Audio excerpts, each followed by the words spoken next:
Hello, everyone. It's great to have you here with us today. I'm very happy to give you the welcome to our Cinema UFM, where we have the great opportunity to have Marc Eliot back at UFM, who's giving a course this semester. So, in this occasion, we're going to talk about this documentary on Clint Eastwood, where he participated, and we also have Ronald Flores, who will be interviewing Marc on the conversation. So, for those who don't know them yet or haven't had the pleasure to be in his course, I would like to introduce you and read you a little bit about their biography. So, Marc Eliot is a best-selling author and film historian. He's from the United States. He has a master in fine arts in film history and writing from Columbia University and also a BA in City University in New York.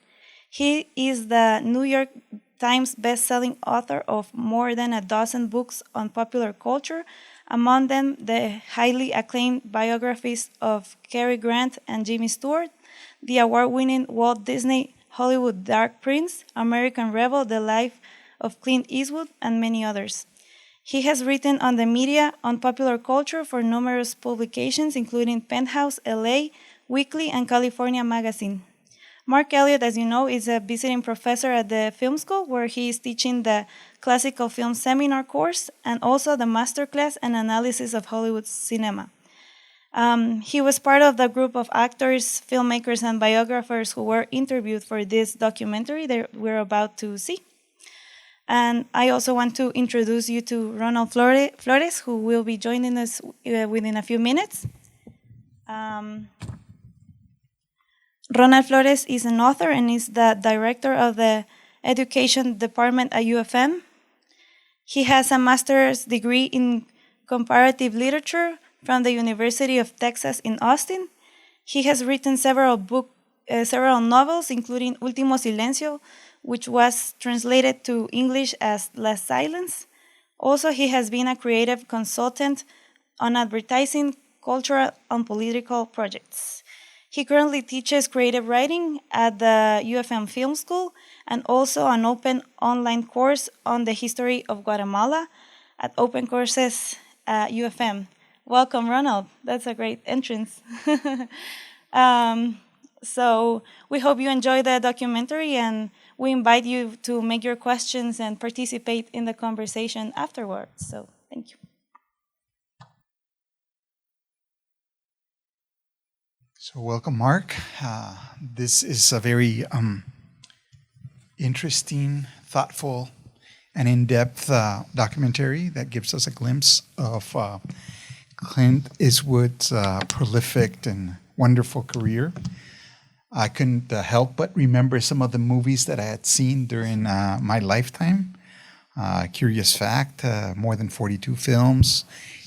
Clint Eastwood was born in 1939, if I'm not mistaken. My dad was born in 1943. And so this was a character that was very dear to my dad. So I couldn't help but think some of the movies that we had seen together, some of the lines he had said to me at different times. When I misbehaved, sometimes he called me punk. He would say, "Go ahead, punk." So that was very interesting.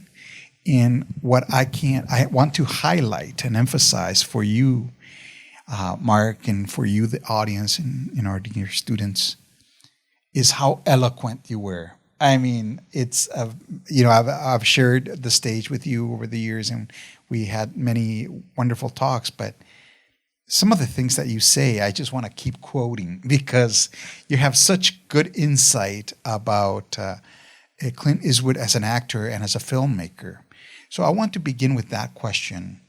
How is it that you come up with these lines and insights that tell the audience these deep thoughts that help you understand the films that you're witnessing better? It seems like through your lens or eyes, it is easier for us to unpack the difficult meaning that is conveyed in the film. How do you do that? What's your magic? Thank you for that. Before I answer your question, I just want to say it's great to be back here. I see some familiar faces from previous years. And I'm happy to be here, happy to be anywhere, but especially here. When I studied film, I became a part of the auteurist movement. And what auteurism is essentially a ranking of directors so that you can understand who has more control, more emotional input, more personality into the films that they direct. So we have a pantheon, and we go down the scale. What I learned about filmmaking, and what I think I tried to say in here in this documentary, is that actors, to Clint Eastwood and to most directors, don't matter, because they don't act in a film. They act through a director in a film. So their performances, unlike stage actors, where, you know, the voice, the posture, the reach into the balcony, is more important in theater. Theater is an oral medium, something you listen to. Film is something you watch. And what I try to teach in my classes is what I learned, that if you can get away from focusing on actors. Now, I was an actor.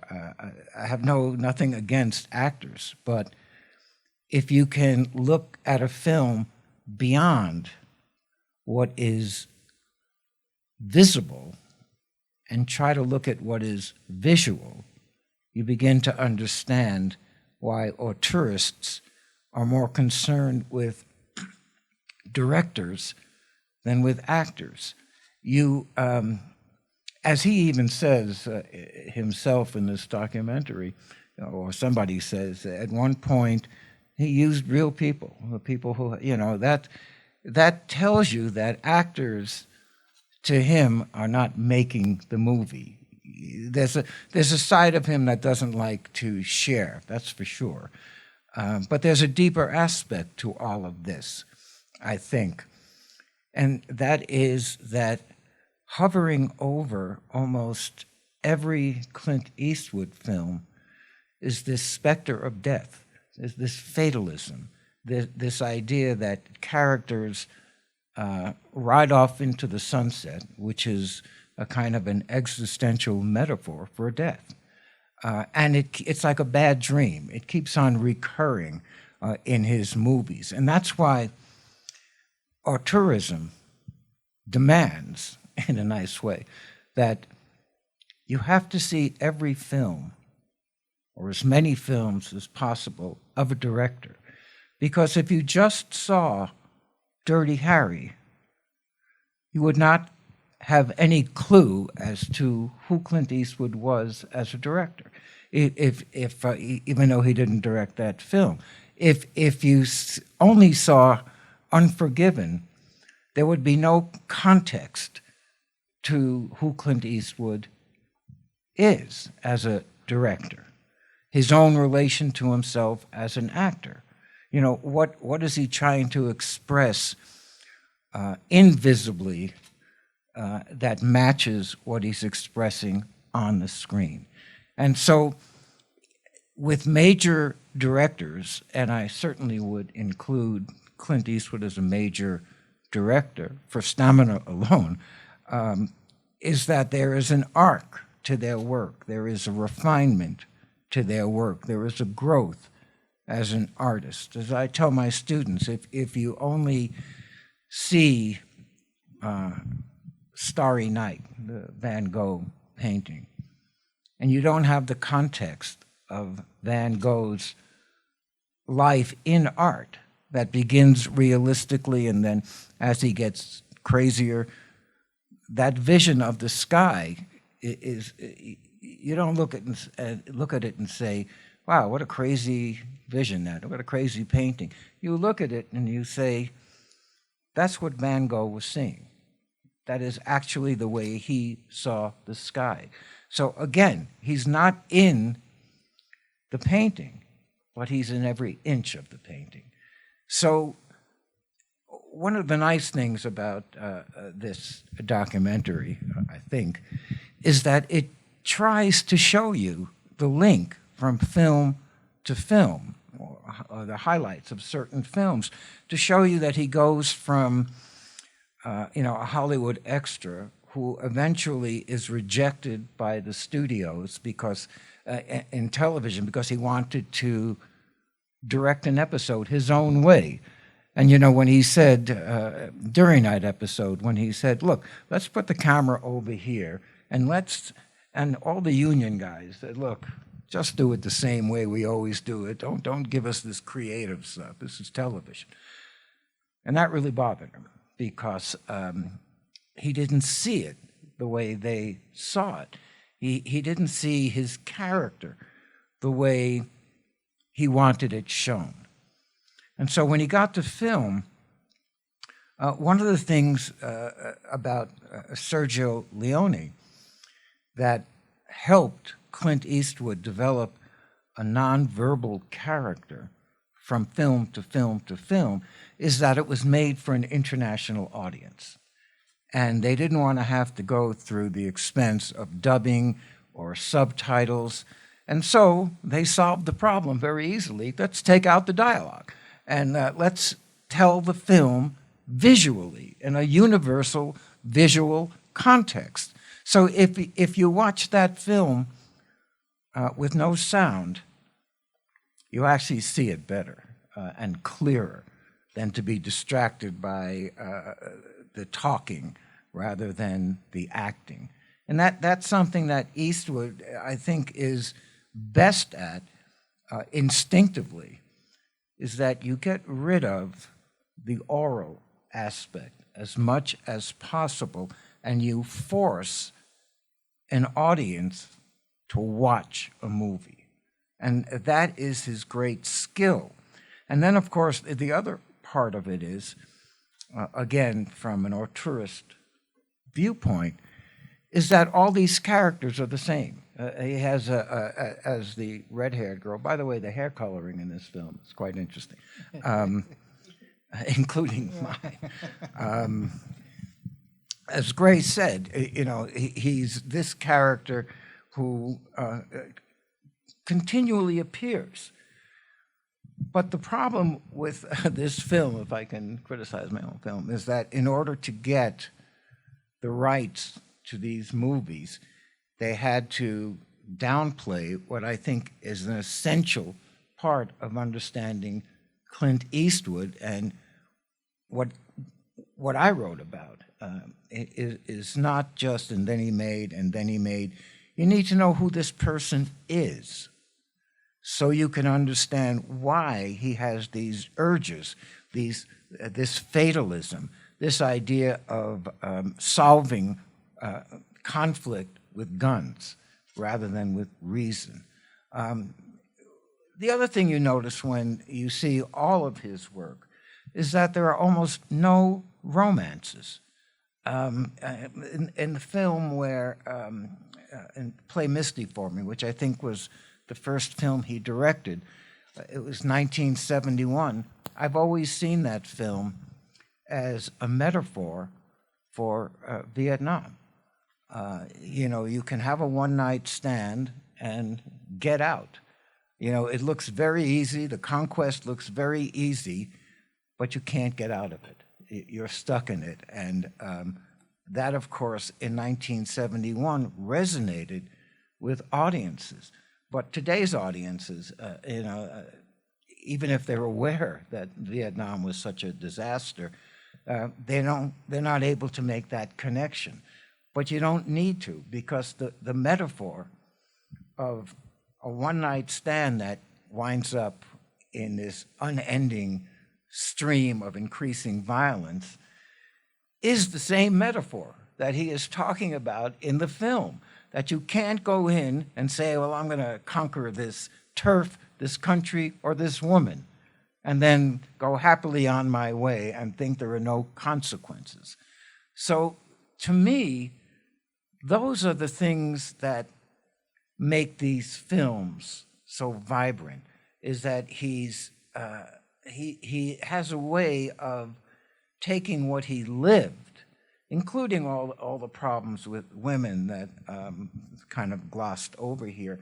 The only film he made that was a true romance was The Bridges of Madison County. And you see what happens in that film.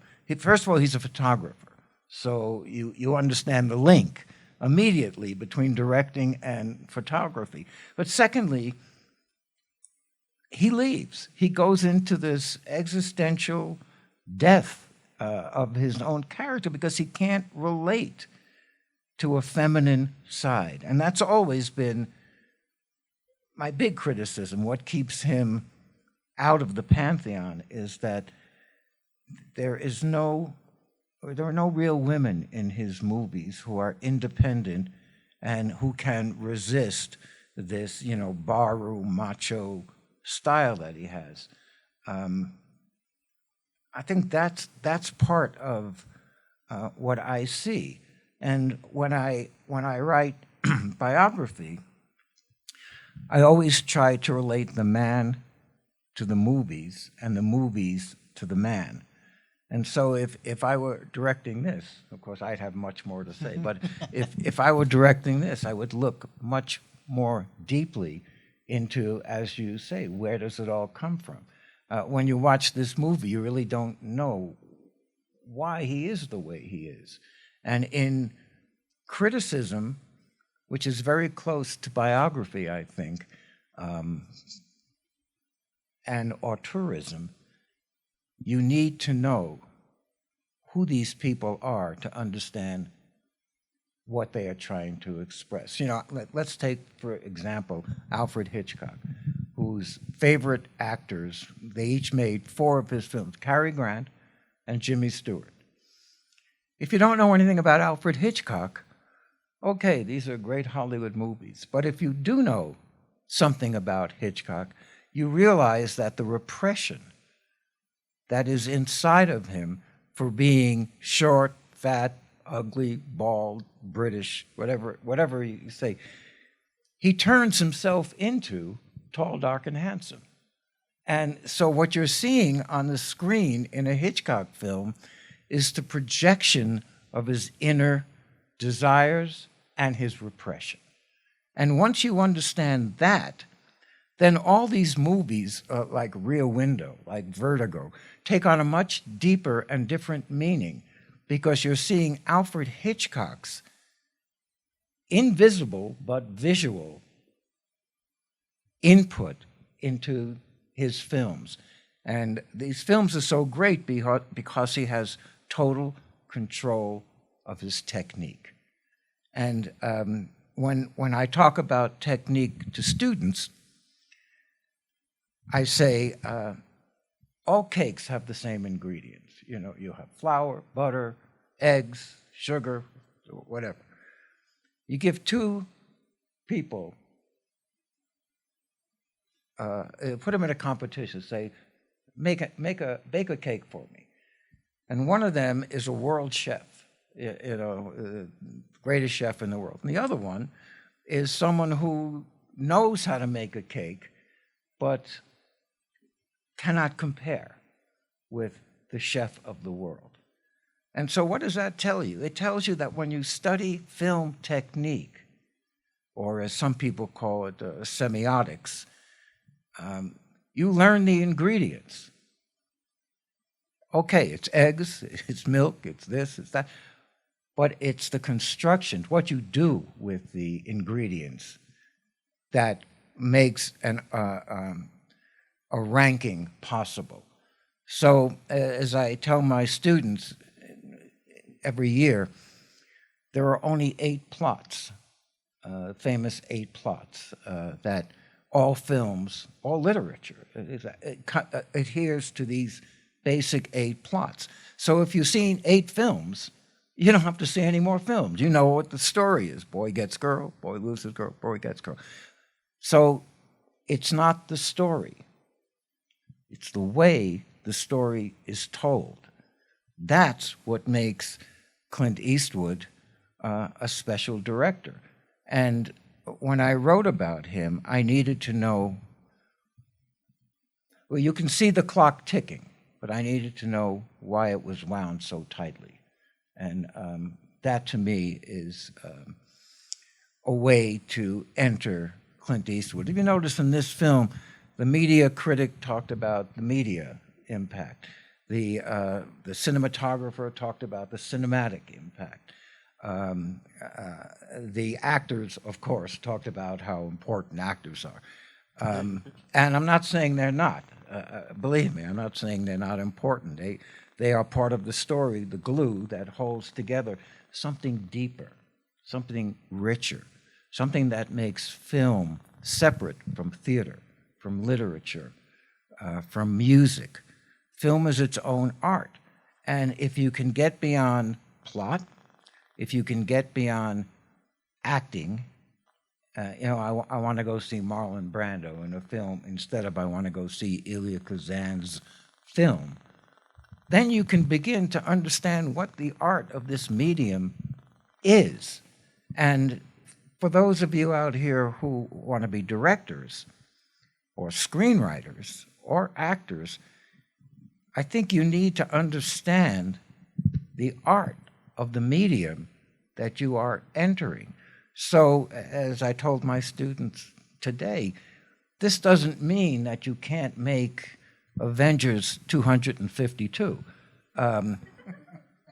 But you want to make the best Avengers movie ever made. And how do you do that? Not just by having the ingredients of flower, of long shots, medium shots, close-ups, but how you bake that cake, how you make that movie. And as students, as your vision grows and clarifies to yourself who you are, what you want to express, the films will get better. And so a major director's through line makes it necessary in auteurist terms to see as many films of a director as you can. And then you realize these are not isolated moments, but they are a body of work. And I hope that answers your question. Well, let me tell you a little bit about this ongoing dialogue that we have with Mark. Stephanie, the director of the UFM Film School, once told me that we had a visiting professor and that I was going to have a talk with him. And then Emily Gularte, who's not here, but might be watching us on streaming, got me one of Mark's books so I could read it and be familiarized with his work. So she got me American Rebel, Clint Eastwood, the book that you wrote about Clint Eastwood, and I thought, whoa, this is interesting. This is actually a professor that has written a book. And when I was a student back in some time ago, I always got excited when one of my professors had written a book. And so I used to read their books.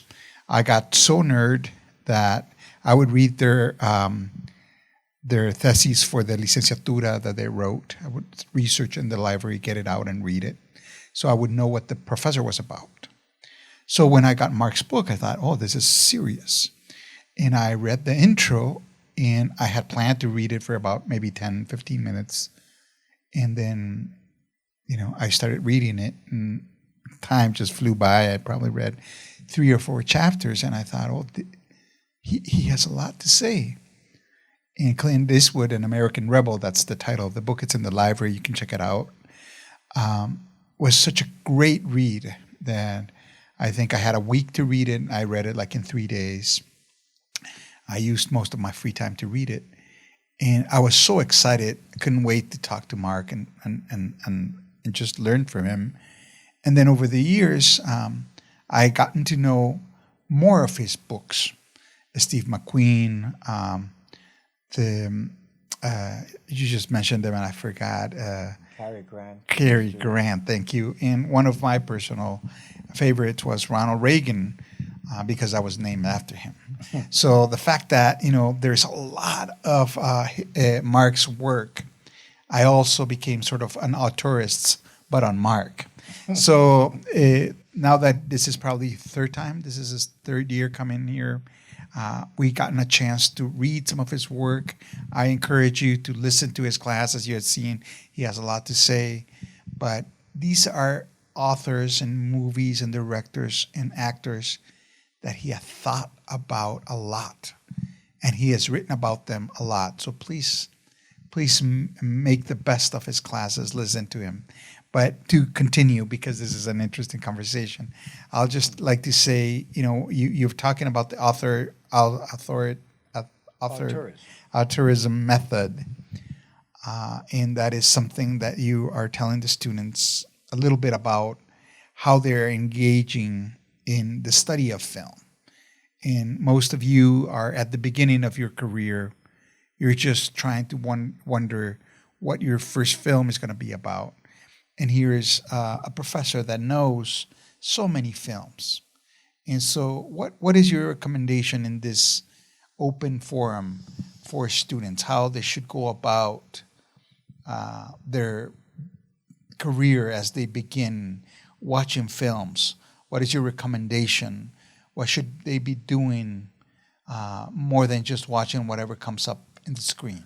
Well, Thank you, you should watch whatever comes up on screen, because you can learn from bad films sometimes as much as you can learn from good films. After a while you say, well, that cut was wrong, or why is that dialogue here? And you begin to unpack the magic of films as students. I always tell my students who are going to watch this film, because I believe you have to see films to learn about films. You have to see them and then break them down afterwards. So when we see films, last year, one of the classes, I said, how many of you like this film? And everybody raised their hand, and one person said, I didn't like it. And I said, oh, why didn't you like it? He said, I don't like those type of films. This is not Saturday night at the movies. You come here to learn about the skill, the technique, and the art of film.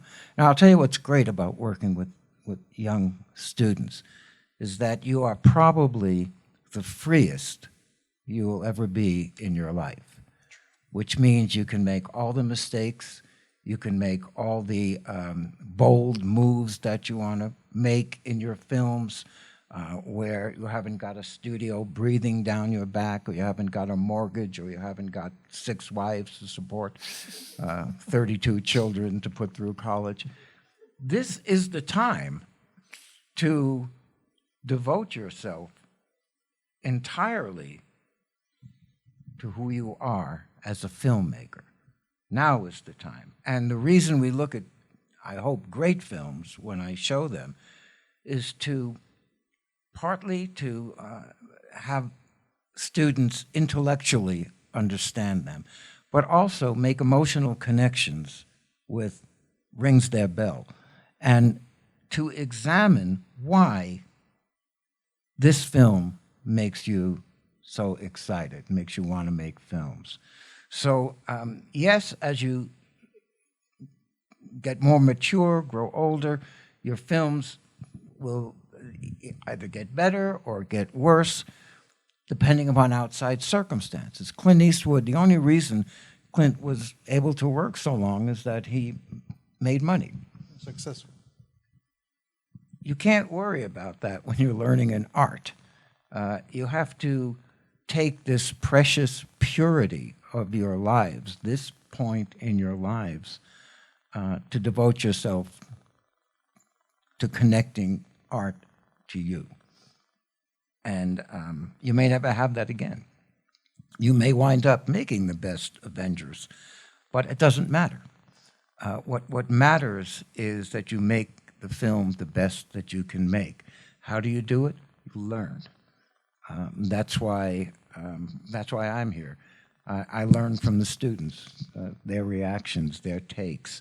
It's always interesting to me to hear what different generations see in movies that I don't see or I saw and went on from there.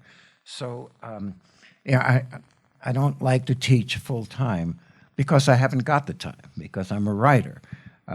But when you write, it's something you do by yourself, essentially. You interview a million people, but you sit down and it's just you and that machine. And you try to line up your arrows and your bullseyes. That's what you try for.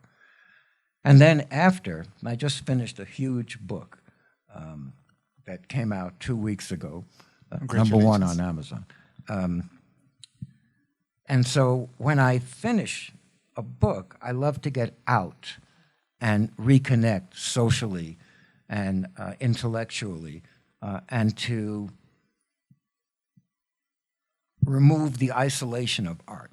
Because you find, as Clint Eastwood clearly demonstrates, his commitment is to himself, not to romance, not to love stories, but stories that are a continuum of who he is. So when I said in the film that he killed off Dirty Harry, I believe that's exactly what he was doing, to shed that. In Unforgiven, when he's playing an older version of the man with no name, he has to get rid of that character so he can grow. That's art. That's art. So even though he makes films that are very accessible and very commercial, he's also making works of art, and that's what interests me so much about him. So I have more questions on Clint Eastwood, but I would like to share the floor. So get ready, get your answers ready, your questions ready. Sorry, answers. So please feel free to ask. But we watched this documentary on the Clint Eastwood as an actor, as a producer, as a director, as a score writer. He wrote the music, he wrote the songs of some of his movies. So if there's anything you care to ask about any of those aspects of filmmaking, if you have seen any of Clint Eastwood's movie and you're felt inspired to say your share, please do so. Marcus, and we'd love to take your questions. Otherwise, let me say one of the movies that impacted me the most of his recent film career was $1 Million Baby. And it was incredible how he did this work where he was there, and at the same time, you could see that he was passing on the torch of protagonists to a younger, really successful at that time actress. I think she was going for her second Oscar at that time. Hilary Swank. Yeah. So that's Not one of the romantically. See, that's what makes that film so interesting, is that he realizes that he can no longer be that guy. So he passes on. He lives through her. And that's what we all do, by the way, when we go to the movies. We are all voyeurs from a privileged point of view. That, by the way, is what Rear Window is really all about. So yes, I agree with you that it's an important movie. It also shows that you don't have to do boy meets girl, boy gets girl, loses girl, gets girl, whatever. That there are greater things that you can do in film than just that. I'd just like to add, if anybody wants to ask me anything about writing or any of that, I'm certainly open to answering any questions. It doesn't have to be today either, because you'll have the chance to hear him throughout the classes. But if you have any questions now, it's a time, and don't feel intimidated, because there's many aspects of filmmaking that we covered in this documentary. Starting as you saw that at the beginning, Clint Eastwood focused on acting, and then at one moment, from acting in a TV show, he thought he could direct better than the director of the TV show, so he took a crack at it. And from then on, it's just it was a whole new ball game for him. So, what do you see? Please, Andres. Does this apply to documentary as well? Does Does this apply to documentary? Yeah, authorism also applies to documentary. Why did you do this? Well, did if it you look reflect at your life? if you look at someone like Barbara Koppel, who makes only documentaries, even in her work, you can see a through line. The fellow who did, was it Cooper, who did Nanook of the North? Documentaries tell a different kind of connection. Rather than idealizing the world, which is what movies do, documentaries de-sweeten. They take the sugar out, and they give you a closer to reality taste. I'm a big documentary fan, but I'm a fan of all movies. So if I even here at night, if I want to watch something and it's in Spanish, which almost everything is on the hotel TV, doesn't matter to me, because that all that does is allow me to watch the film and see what they're doing. See, does the camera move? Do the characters move? How do they work in conjunction? What is the point of view? And essentially, all those rules apply to documentaries as well. The director's hand is the great hand that controls these films. You know, think of Michelangelo, the famous part of the Sistine Chapel. The two fingers almost touch. What is the space in between? The spark of creativity. And that's where the action is for me. That's where the action is for me. So I'll ask a question that I wanted to ask you when I read American Rebel, and that was I think you started watching, or for this book you watched chronologically the films in which he was an actor, and all of a sudden you have these discoveries that in this moment, in this movie, and he participated either as an actor or as a director, he had a personal lesson. He learned something about himself. And you can pretty much, and you point out, this is the turning point. Here, in this movie, in this character. This movie taught him this. Then later you see how he applied it in a future movie. And so I was, when we watch movies here from directors, sometimes you don't have that chronological order, or students don't have the patience to sit down and not only watch their great works, but also the minor works where sometimes they learn the big lesson. Or when you see Clint Eastwood trying to do something different, like not Play Misty, but the movies with the orangutan, and you see how they go off and venture, and then they, it wasn't a good experiment, but it didn't work. Clint Eastwood, not known for his sense of humor. Yes. And I think comedy is probably his weakest attempt. But, it's difficult to ask actors and directors what they're doing. It's difficult to have them talk about themselves. That's why criticism is important, because as an objective observer, you can, like psychiatry, you go and you talk to a psychiatrist and you begin to understand through that give and take who you are. So even though those films are not great films, they're probably better than the best films of another director. There is something in them that is Clint Eastwood. It would take myself for a minute, if I may. You talk about biographies. If someone is going to write a critique of my work, they better be nice, or I'll give them. They would say that the link is the underdog, that I always focus in on outcasts, underdogs, separate individuals, people who don't conform. And that always attracts me. And I don't say to myself, oh, I'm going to write another book about an underdog. I don't approach it that way. But as I see my body of work, which is now 26 books. Congratulations. Thank you.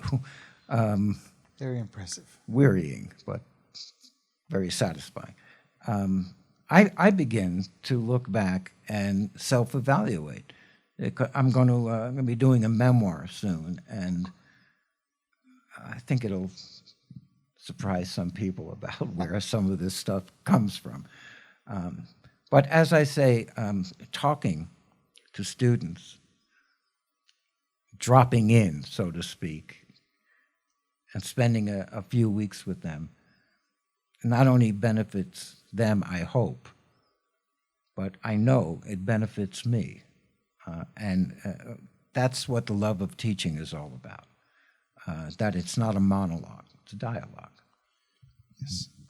So if you're curious to ask a question, I'm open. Otherwise, I'll say this. When I was reading the book, you mentioned a minor movie from Clint Eastwood called Two Mules for Sister. 2 Mules for Sister Sarah. All right, so if you examined Clint Eastwood's canon, this movie is not going to show up. You know, it's going to be Unforgiven. It's going to be A Fistful of Dollars. It's going to be the Good, the Bad, the Ugly. It's going to be the Gran Torino.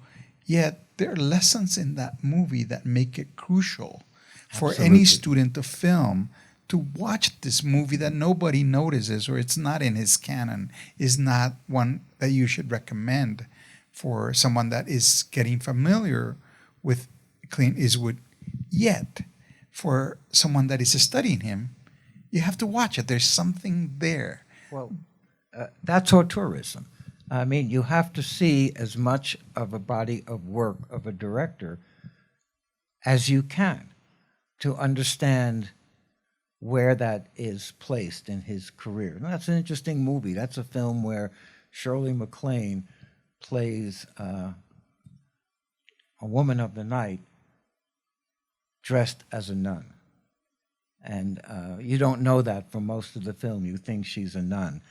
And that is a great insight to how Clint Eastwood sees women in his films and in his life.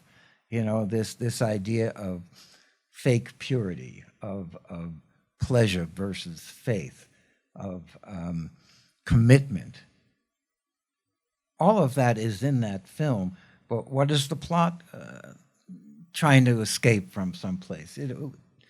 We get away from that. We want to see, like I tell my students, some of you have heard this before, that if you look at a painting, let's say of Cézanne, and we all, you know, painting, when you say painting, everybody knows it's art. You know, you look at poetry, we know it's art. But you look at a painting of a still life on a table, fruit in a bowl, you don't say, or I hope you don't say, gee, I wonder where he got that fruit from, or I wonder how that orange tastes, or look at that great banana. No. What you say is, what a great painting by Cézanne. So it doesn't matter if it's fruit, if it's, you know, whatever it is, it doesn't matter. It's how he depicts it, how he shows it, how he paints it. And that applies to film. It's not just a story of cowboys, or anything. It's about how these films are told. And the more you see of Clint Eastwood's films, the more you begin to understand why he makes them, what that link is to the man and the movies. So if you've never seen that movie, it's a revelation when you see it in the time and place where it was made. But that's every film. Every filmmaker's work has those kind of films. Hitchcock's Strangers on a Train, a film that was overlooked when it came out, today considered one of the greatest films of all time. As an auteurist, You know, when I was at Columbia University, in between riots, we used to watch 5 films a day, 5 days a week, with various teachers. My mentor, Andrew Saris, who is really the father of American auteurism. And then, after watching 5 films, we'd go out to a bar and talk about film, you know, or someone would have a print, and we'd say, well, let's go watch that film. So it's the absorption and the being absorbed by a medium that makes some of you here, most of you, want to be a part of it. And you will, through self-discovery and exposure, you will begin to understand why you want to be a part of it. And once you understand that, what you want to say on screen will become that much clearer. But as I said before, this is the time to learn it, when you're free and clear, and you don't have to compromise like you may have to at a later point. That's why most artists' greatest work is done when they're young. It's just a fact, factoid I threw in. All right, Francisco, please go ahead. Thank you. I got a lot of questions, but I would like to begin. I don't know if you have heard of Jordan Peterson. It's a person that I really look up to. And in the morning, I was hearing him talking with Joe Rogan on a podcast. And he believes, and that made me think a lot. It still makes me think. He thinks that there are creative people, and there are non-creative people at all.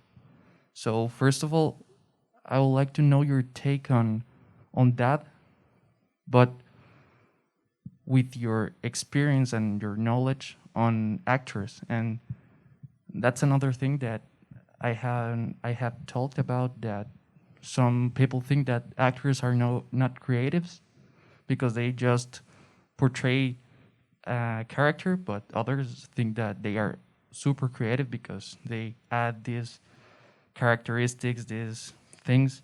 So I think that's the first question. Well, actors are certainly crucial to a film, because otherwise you'd have a screen with no people in it. So actors are important. On stage, you do a performance straight through. Act 1, Act 2, Act 3. And you have what they call a rising level to a climax and then a denouement. And as an actor, you build that during the real time of the play. In film, it's much more difficult because you might do the last scene in the film first. You might do the middle scene last. And so the kinetic energy of the film creates this performance. But still, if you have a Marlon Brando who can interact with a director, Kazan, in a certain way, it benefits both of them. And, you know, most people who go to the movies don't say, I want to see a Kazan film. They say, I want to see a Marlon Brando film.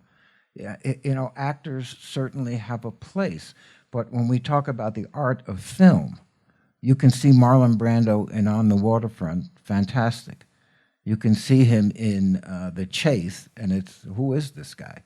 You know, actors have a different mechanism in film. You have leading men, you have character actors, you have old actors, you have young actors.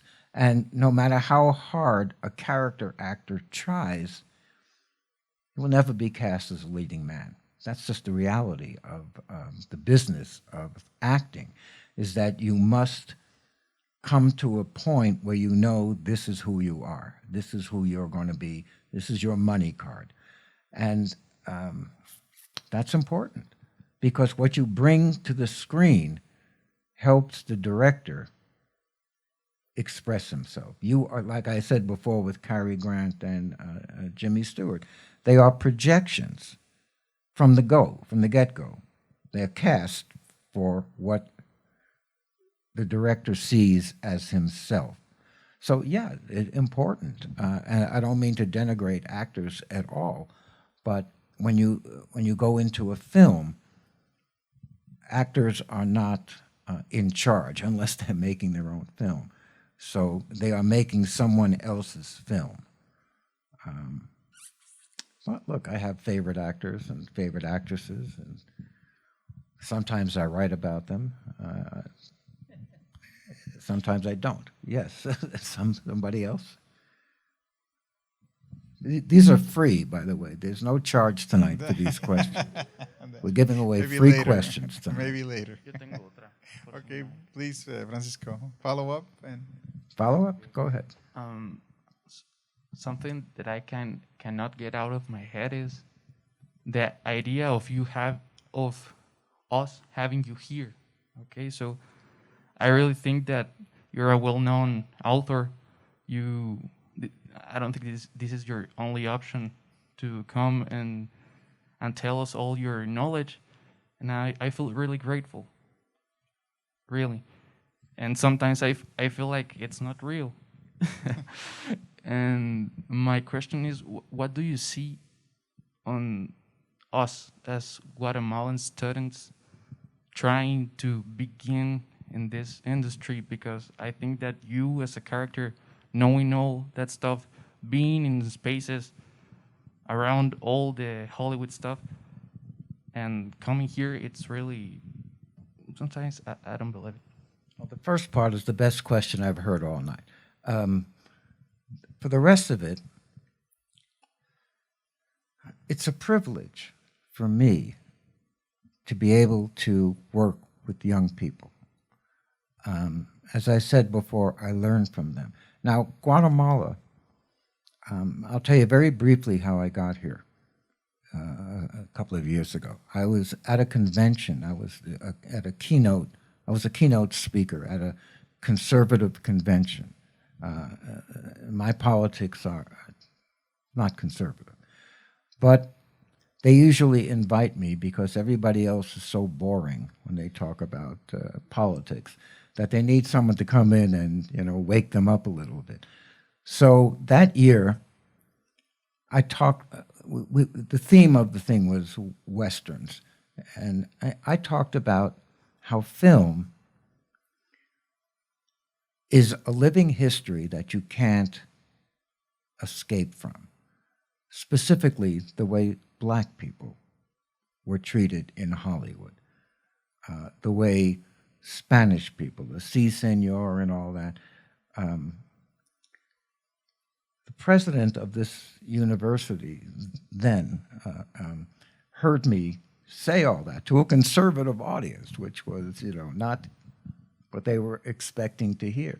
And he said to me, he wanted to get together after, and he said, if you came to Guatemala, would you say the same thing to our students?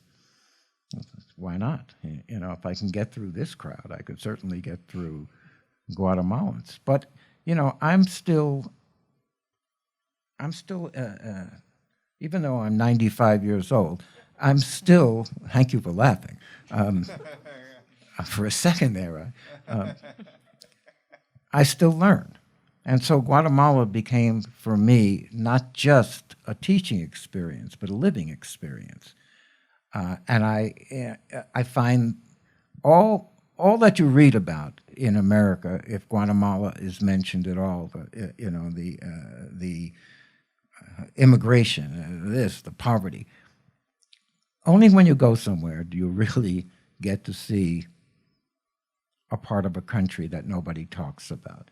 So if I had my way, I would have everybody come to Guatemala. And I always tell my friends, don't go to Florida, go to Guatemala and learn something. So, I've learned so much from being here, and I love it. I love to have the world, my screen, expanded. And that's what I learn. So for me, it goes both ways. And I love being around young people. I don't know why, but I love being around young people. So No, I thank you all for having me back. It's a really privilege for me. Okay, so last question before we wrap up, and thank you, Mark. It is a very Dan or Daniel. Yes, please. So yeah, I just had this question a long time ago, but the thing is that you always say that the visual part of film is important, and yes, it is.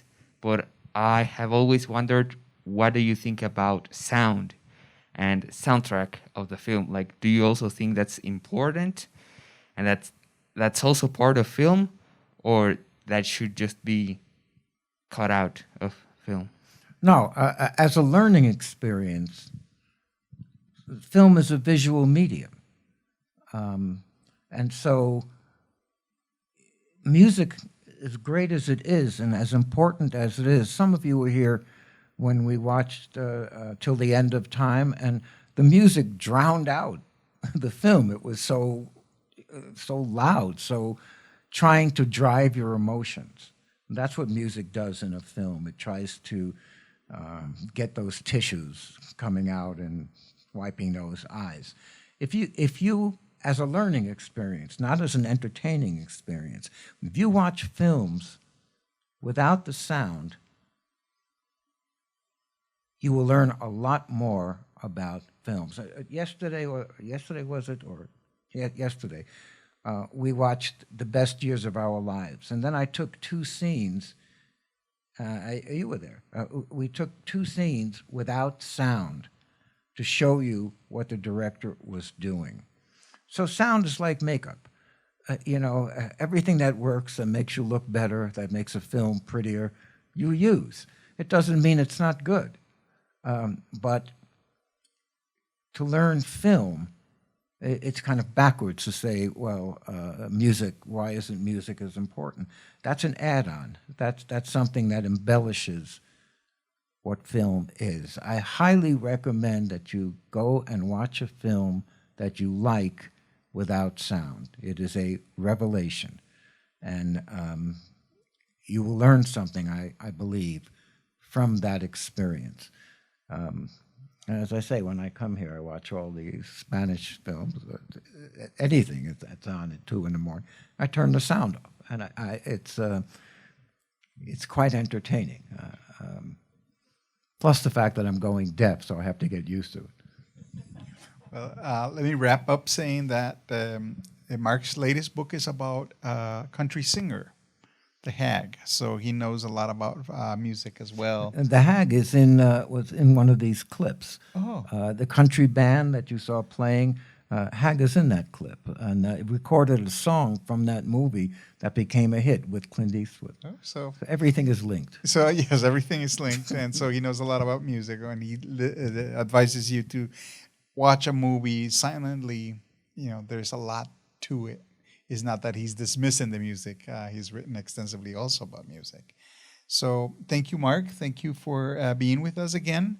Thank you for this talk, and please make your questions afterwards in class, and just try to make the best out of this opportunity, as Mark is doing. Let me say, I may add one thing. Last year, I think you said to me that people want to read your books, but they do. They can't get them. So we didn't. No, sorry. I brought oh, that's great. I brought many books of mine that I'm donating to the library. Ooh, that's sweet. And because they were hard to get, and they're a great read. I recommend you all. There are some titles that might interest you. I'll show you real quick. Please. So it's a great prop. It's a show and tell. But these are some worth your while, and these topics might be from not the actors that you're watching right now on screen that might interest you, but that's your task. Here's Jimmy Stewart, if you're interested in that. And I'll just pull them out briefly so you can please. go Please, look and at you have a copy of your latest book. I Yes, can I see do. that. And This is Reagan in Hollywood, So- which set the scene for his later political work. so these are treasures. This is Cary Grant, for you Cary Grant fans and Hitchcock fans. Exactly. South, I think. Steve McQueen, if you like Steve. What else have I gotten here? John Wayne, American Titan. It's a very good book, if I can Yes, humbly. please. I mean, some And of these finally, are. a book about New York City I wrote called Down 42nd Street. I think if you're at all interested in New York, it's a good book for you. And let me just say, I don't want to look like I'm selling stuff because I'm not. But this is Hag. This is the Hag. This is the latest book. It's brand new and very, very successful. But all these other books, as I say, I'm giving them to your library. So all you have to do is take that walk, check it out, and read it. And it's a small payback for me for being with you. And so, Ronald, thank you so much. Thank you. Thank you. Thank you, Mark. Once again, feel welcome. You're valued here. We enjoy having you here. And I just recommend that. I know you're doing this already, so sorry for being redundant, but do make the best of the opportunity you have to talk to Mark, ask questions, and pick his brain. You will be surprised how many wise advices he has, so many good insights. So thank you to the Film School for hosting this, and I hope you have a great evening. Thank you very much. Thank you.